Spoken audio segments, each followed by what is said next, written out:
नमस्कार दोस्तों, स्वागत है आपका फिर से एक नई वीडियो में। तो दोस्तों, बीएसएनएल थर्ड पीआरसी और बीएसएनएल पेंशनर से रिलेटेड मैं जो अभी फिलहाल वीडियोस बना रहा हूं, इसमें मुझे एक कमेंट आया है, ठीक है। और वो कमेंट है अनुकंपा नियुक्ति योजना जो पहले चला करती थी बीएसएनएल और एमटीएनएल में, ठीक है, उससे जुड़ा हुआ सवाल है। पहले हम सवाल को देख लेते हैं कि फिलहाल सवाल क्या है, कमेंट में क्या क्या पूछा गया है वो देख लेते हैं, ठीक है। आपके सामने कमेंट शो हो रही होगी। यहाँ पर कोई नाम नहीं लिखा है, यहाँ पर डायरेक्ट पूछा उन्होंने, सर जी मुझे जानना था कि जैसे पहले एमटीएल में ऑन ड्यूटी कर्मचारी की डेथ के बाद उनकी फैमिली में किसी एक को ड्यूटी मिल जाती थी, ठीक है, एमटीएल में ऐसा दोबारा हो सकता है क्या, ठीक है। तो उन्होंने पूछा है एमटीएल में पहले ये अनुकंपा नियुक्ति योजना जो थी उसके तहत आपको कोई भी आपके घर में से कोई भी बीएसएनएल या फिर एमटीएल में जॉब कर रहा है उसके दौरान वो एक्सपायर हो जाते थे, ठीक है। तो उसके जगह कोई भी घर के किसी मेंबर को या फिर बड़े को उनकी नौकरी मिल जाती थी, ठीक है। तो ये पहले होता था लेकिन अब कुछ सालों से बंद कर दिया गया है, ठीक है।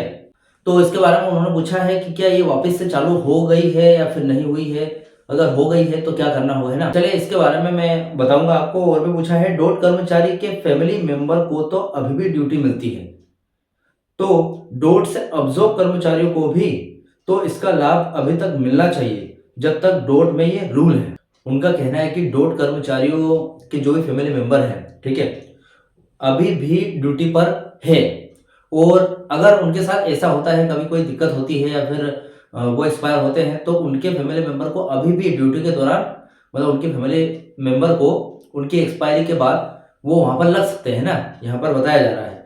तो वो पूछ रहे हैं कि डॉट ऑब्जर्व कर्मचारियों के साथ अगर ऐसा होता है तो उनको भी ये लाभ मिलना चाहिए, क्योंकि ये रूल अभी भी डॉट में चल रहा है, ठीक है। तो उन्होंने एक और बात बोली है, मुझे अच्छा लगा ये सब आपने कहा। सुनील सर जी, आप हमें वीडियो के माध्यम से बहुत अच्छी तरीके से समझते हैं, इसलिए हम आपसे पूछते रहते हैं। तो उन्होंने ये कहा तो मुझे काफ़ी बढ़िया फीलिंग हो रही है कि कोई तो है जो, मतलब सभी सब्सक्राइबर मुझे, मतलब मैं जो भी वीडियो बनाता हूँ उसको अच्छे से सराहते हैं, देखते हैं मुझे, और मैं उससे मोटिवेट होता हूँ। और भी बीएसएनएल से रिलेटेड जो भी कर्मचारी है और कर्मचारियों से रिलेटेड, यूज़र से रिलेटेड, ठीक है, बीएसएनएल से थर्ड पीआरसी से रिलेटेड मैं और भी वीडियोस बनाकर ज़रूर लाऊंगा, ठीक है। फिलहाल इस कमेंट में जो भी सवाल पूछा है मैं उसका जवाब वीडियो के माध्यम से दूंगा, ठीक है। एक और कमेंट आई है जो कि कोई सवाल नहीं उनका, लेकिन वो यहाँ पर गुस्सा है, ठीक है। तो देख लेते हैं क्या गुस्सा है उनका, जो कि ऋषि पांडे जी है। वो बोल रहे हैं कि सभी बीएसएनएल कर्मचारी ये जान ले, जो यूनियन पिछले 10 साल में पेंशनर्स का हक नहीं दिलवा सके, डॉट से आज वही यूनियन और ये यूट्यूबर, जैसे कि उन्होंने सिर्फ मुझे नहीं बोला है, जो भी थर्ड पीआरसी या फिर बीएसएनएल पे वीडियोस बना रहे हैं वो, ठीक है, यूट्यूबर पे रिवीजन कैसे करवा लेंगे। और चाहे यूनियन हो या सरकार, बासी न्यूज को बिग अपडेट कहने वाले यूट्यूबर्स, पहले कोर्ट के फैसले का इंतजार करो, फिर सरकार, मैनेजमेंट और बोर्ड के निकम्मेपन का, क्योंकि कोर्ट का फैसला तो आ जाता है मगर इम्प्लीमेंट नहीं हो पाता, मतलब अप्लाई नहीं हो पाता वो, ठीक है। इसलिए पेंशनर्स वेट करो, फिर आधे उसमें से डेथ करो, और कर्मचारी तो भूल जाओ, क्योंकि बीएसएनएल लगातार 3 साल कभी भी प्रॉफिट में नहीं आएगा, क्योंकि गवर्नमेंट की पॉलिसी है जो धन धनाधन है।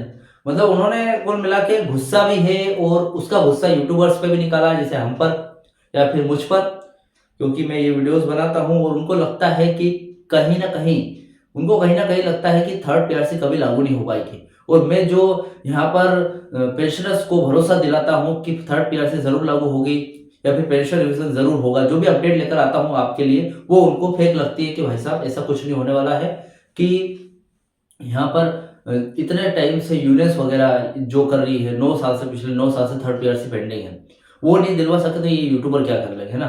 तो देखिए मैं इसका जवाब भी आपको वीडियो में दूंगा, ठीक है। तो सबसे पहले तो आप चैनल पर नए हो तो सब्सक्राइब करें। मेरा नाम है सुनील विश्वकर्मा। जानकारी यूजफुल लगे तो एक लाइक करके जरूर जाना। चलिए दोस्तों, बढ़ाते हैं वीडियो को आगे। जो सब्सक्राइबर द्वारा जो भी सवाल पूछे गए हैं वो काफी, देखा जाए तो बहुत ही गंभीर है, जो बीएसएनएल और एमटीएनएल के भविष्य और उनके कर्मचारियों के हक से जुड़े हुए हैं, ठीक है। तो चलिए सबसे पहले अनुकंपा नियुक्ति पर जो भी सवाल आपने पूछा था उसका जवाब दिया जाए। देखिए, सवाल था, क्या एमटीएल बीएसएनएल में ऑन ड्यूटी कर्मचारी की मृत्यु के बाद परिवार के सदस्य को नौकरी, ठीक है, कंपोजिनेट ग्राउंड जॉब द्वारा मिल सकती है? तो चलिए सबसे पहले देख लेते हैं कि नियम क्या है, नियम की हकीकत देखते हैं। सबसे पहले नियम यह है कि डोट डिपार्टमेंट ऑफ टेलीकम्युनिकेशन के नियमों के तहत अनुकंपा नियुक्ति का जो प्रावधान है बहुत ही मजबूत था जब डोट में कर्मचारी थे, लेकिन जब बीएसएनएल और एमटीएनएल के घाटे आए, केंद्र सरकार और मैनेजमेंट ने इन नियुक्तियों पर कड़ी रोक लगा दी, ठीक है। यानी कि जब बीएसएनएल का गठन हुआ था और बीएसएनएल जब तक फायदे में चली थी तब तक तो ये जो नियम थे ये सही साठ चल रहे थे, और अनुकंपा नियुक्ति के दौरान अगर किसी परिवार के किसी भी सदस्य जो डोट में काम कर रहा है या फिर बीएसएनएल एमटीएनएल में काम कर रहा है उसकी डेथ हो जाती है या फिर एक्सपायर हो जाता है तो उसकी जगह परिवार का कोई भी मेंबर लग सकता था, जब तक बीएसएनएल और एमटीएनएल घाटे में नहीं आया। उसके बाद अगर बीएसएनएल एमटीएनएल उस टाइम घाटे में आया और 2007 के बाद इतना लॉस हुआ तो क्या है, ये अनुकंपा नियुक्ति जो योजना थी, ये स्कीम थी, ये बंद कर दी और इस पर कड़ी रोक लगा दी कि अब ये इसको चालू नहीं कर पाएंगे, ठीक है। क्योंकि क्या है कि घाटे के कारण जो कर्मचारी है, जो पेंशनर्स है, ऑलरेडी जो कंपनी में है, उनकी पेंशन या फिर सैलरी ठीक से टाइम पर दे नहीं पा रहे हैं, और अगर ये योजना निकाल दी तो क्या है कि जो कंपनी में है वो जो कर्मचारी है वो कम होने के बजाय वापस से एक और आ जाएगा, है ना। तो एक तो ये, और इसके साथ एक भर्ती की प्रक्रिया भी थी, भर्ती की प्रोसेस भी थी, वो भी बंद कर दी गई थी उस टाइम। इसके बाद अगर मैं डोट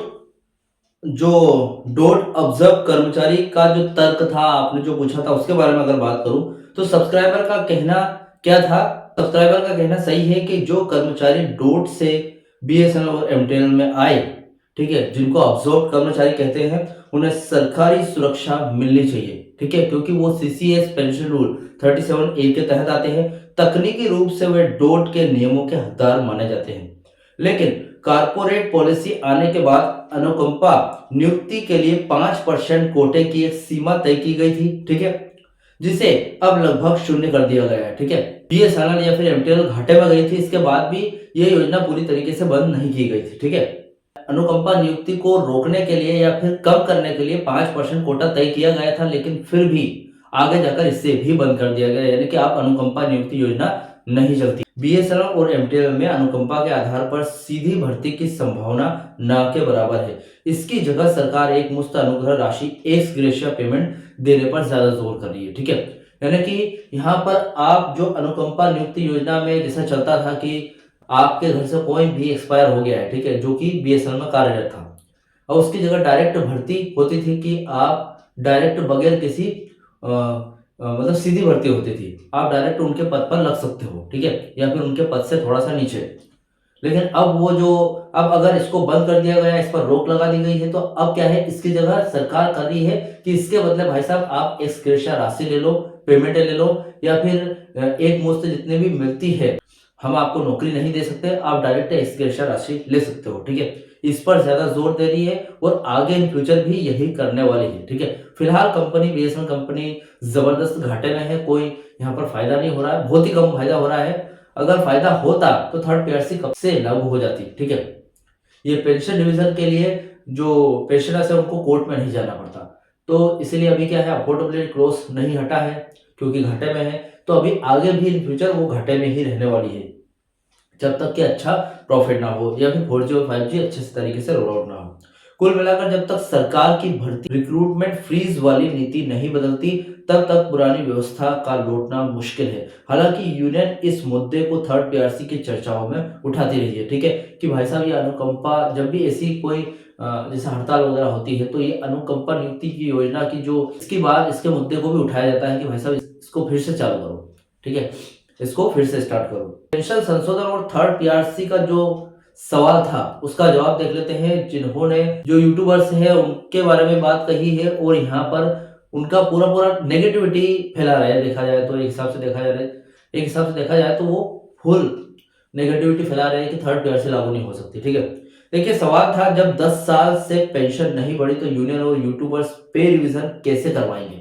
देखिए इसका जवाब देते हैं। देखिए पेंशन और वेतन का अंतर देख लेते हैं।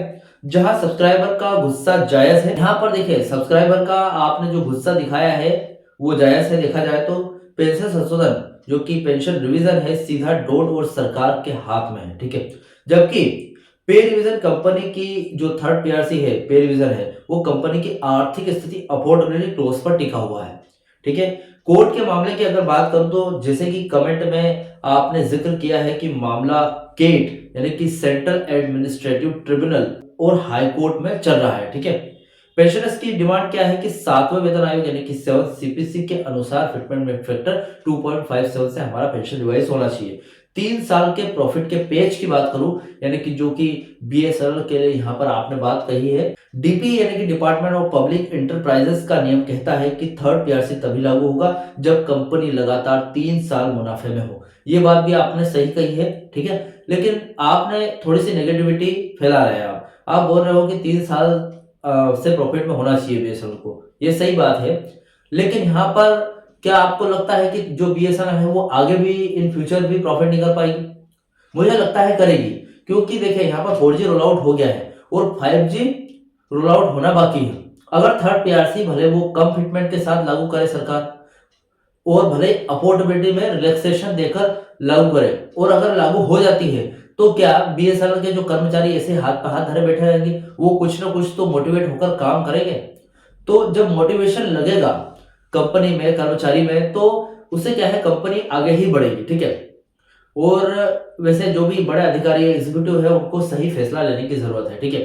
जैसा कि जियो, एयरटेल वगैरह अभी आगे जा रही है, भले वो उन्होंने देसी 4G नहीं अपनाया है लेकिन उन्होंने विदेशी तकनीक पर ही अपने जो चीजें हैं वो आगे ले गए, ठीक है। और अभी काफी आगे है देखा जाए तो बीएसएनएल से कंपेयर करें तो, लेकिन बीएसएनएल भी धीरे धीरे प्रॉफिट में आ जाएगी, ठीक है। क्योंकि बीएसएनएल का मार्केट में रहना बहुत जरूरी है। अगर नहीं रही तो प्राइवेट कंपनी वाले अपनी मनमानी कर सकते हैं, ठीक है। तो आप कुछ इस तरीके की नेगेटिविटी मत फैलाइए, मेरी भी आपसे दरख्वास्त है, और बहुत सारे ऐसे जो भी कमेंट्स करते हैं उनके लिए भी, ठीक है। बीएसएनएल अभी ऑपरेशनल प्रॉफिट में तो है लेकिन नेट प्रॉफिट में आने में थोड़ा सा वक्त लगेगा अभी, ठीक है।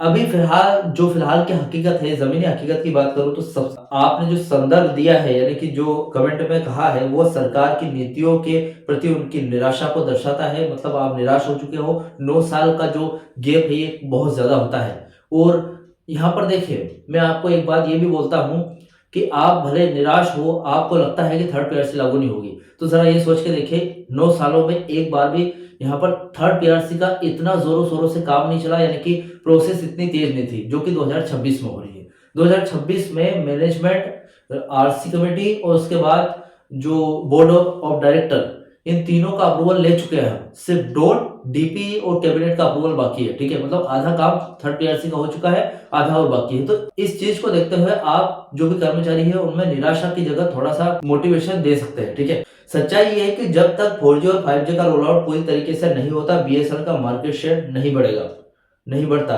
तब तक मैनेजमेंट अफोर्डेबिलिटी क्लोज का बहाना बनाकर थर्ड पीआरसी को इसी तरीके से लटकाए रख सकता है, ठीक है।